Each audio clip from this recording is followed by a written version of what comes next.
ভিডিওতে আমরা tag question, direct address এবং ইয়েস নো অ্যান্সারের ক্ষেত্রে কমার ব্যবহার নিয়ে আলোচনা করব এবং এর ব্যবহার দেখব।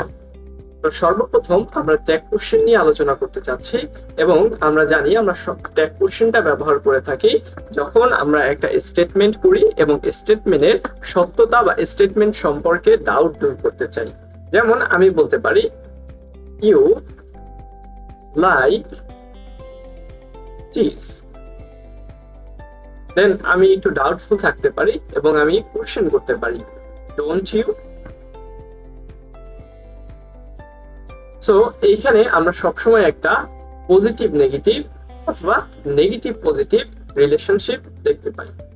এইখানে যদি আমার একটা নেগেটিভ সেন্টেন্স হয়, আমার এই পাশে কোশ্চেনটা আমার পজিটিভ হয়। যেমন আমি বলতে পারি দিস won't hurt,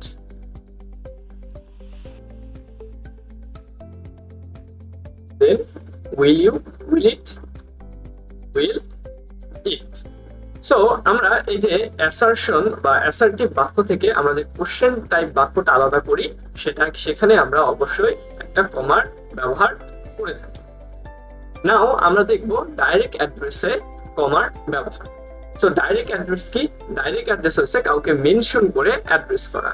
যেমন আমি বলতে পারি Roni how are you. So এই কোশ্চেনটা আমি একজনকে সরাসরি অ্যাড্রেস করে বললাম। যখন এরকম আমি কাউকে সরাসরি অ্যাড্রেস করব, এরপরেও আমাকে কমার ব্যবহার করতে হবে। সর্বশেষ যেটা হচ্ছে ইয়েস নো অ্যান্সার। সো এখানে আমি বললাম Roni how are you. Roni আমাকে বলতে পারে yes I am fine, yes I am fine.